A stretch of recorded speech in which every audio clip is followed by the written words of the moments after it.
with my comics and my misfits. We are live. What up, Misfits? This is your host, Nick Wiggins. And the tech guy, Dave. Falcon and the Winter Soldier, episode 3 was banging. Captain America's on his mission.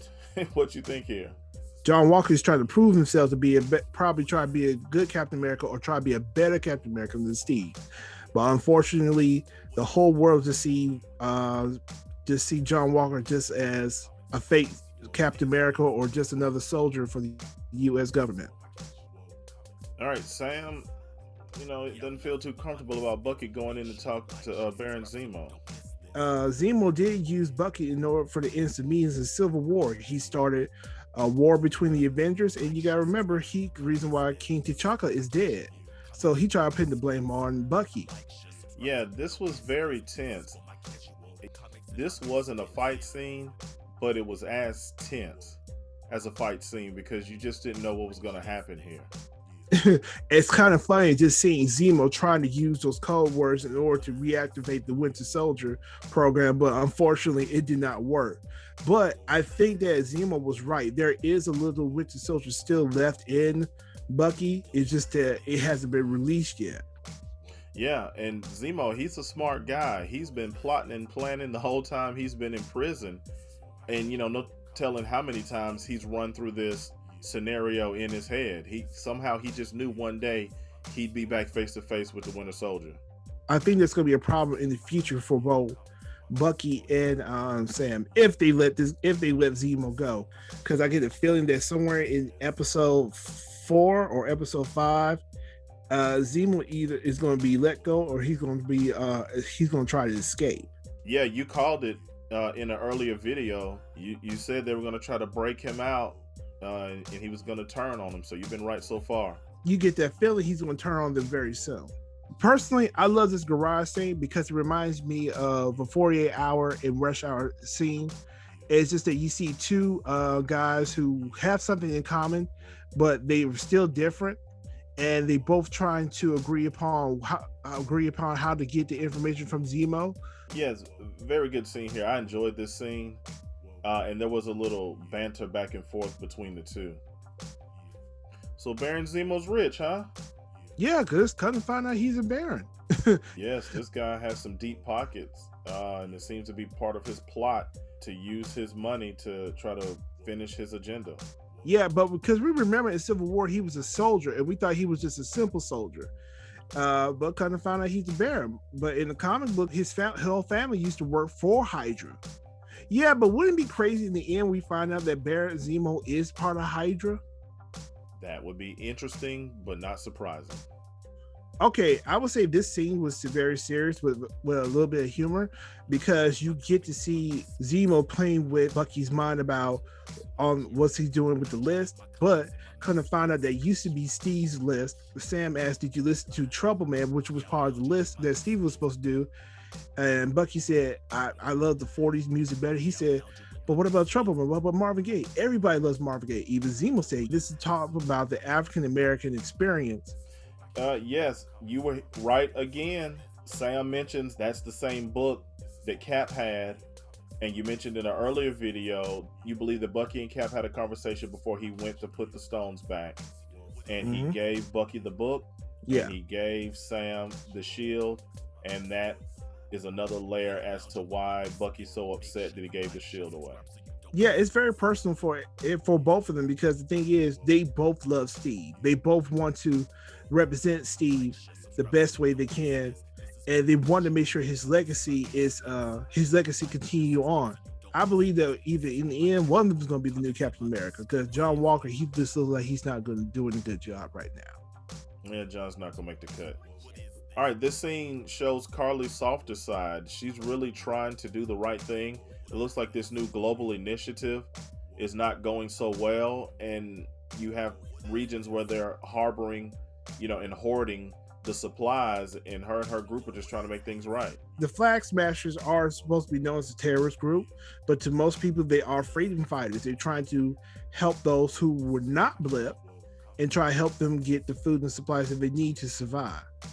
All right, Baron Zemo's unraveling his plan. They're going into the lion's den. Yeah, right now they're in Madripoor. And I gotta tell you, Madripoor is one of the most important places in the Marvel Universe. Because Madripoor holds every criminal, mafia, gangs, whatever in the Marvel Earth. And if you talk about Madripoor, you're talking about Wolverine.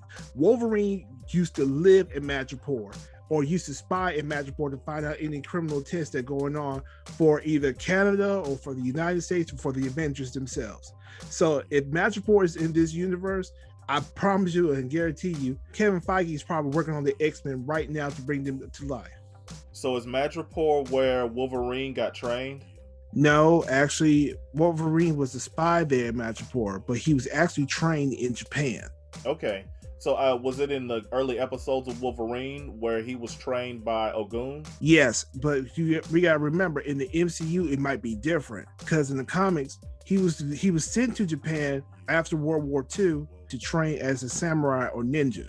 All right, so Baron Zemo is unraveling the plan, and the Winter Soldier makes a reappearance. Yeah, Baron Zemo is trying to have a meeting with somebody in the bar. And then also everybody was trying to intimidate or interrogate both Sam and Bucky and Baron Zemo. So Bucky turned to the Winter Soldier and started kicking people's asses. This was a great fight scene, great choreography. Yeah, it was simple, suffice, and when you get straight to the point to where Bucky is almost completely mad about something and he turns to the Winter Soldier self, it's like you waiting for that part of him to come out. And I think that's what we were missing from the last episode, his meanness and his toughness of being the Winter Soldier. All right, so the meeting doesn't go as planned. It all falls apart, and they have to get out of there. The bounty hunters are coming, and all of a sudden, Sharon Carter shows up. Boom, we called it. We called it. All right, Sharon Carter has a much important role in here than a lot of people thought. It was really downplayed. Yeah, Sharon Carter's been on the run for almost 5 years.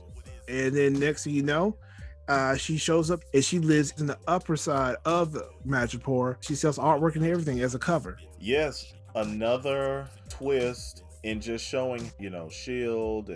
and the Avengers. But these people are really going through some stuff, and she has no problem letting them know, I was left out there by myself and I was struggling.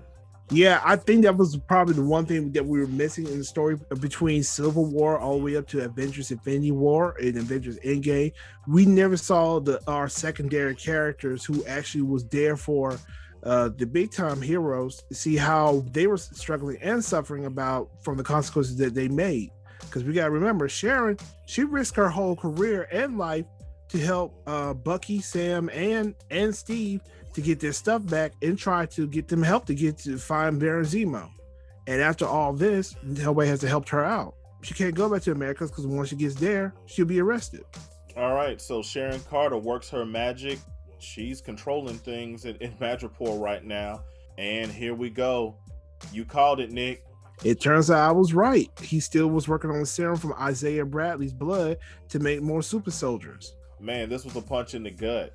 I mean, they talked about Isaiah Bradley like he was nothing. Yeah, because the Dr. Wagel, he kept on saying that he wanted to perfect it to the point where he doesn't bulk up the super soldiers and all that stuff. And I say there's nothing wrong with that, but just that he just treated Isaiah like he was nothing or just another test tube. Yes, here again, more great writing and directing.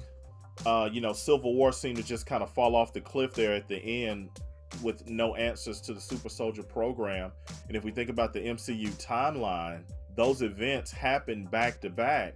So we understand now what happened with those super soldiers. Yeah, and we understand that Dr. Wagel, he was part of the Hydra program who created more and more super soldier serum probably for the Winter Soldier program. Right now, since he's killed off, the question is, how many serums are still left and how many serums does the power broker have? You can't find it anywhere else except for Madripoor or by Dr. Wagel, who's, like I said, killed off. All right, 20 vials were made. Carly stole them, so now we know why the power broker is searching for her.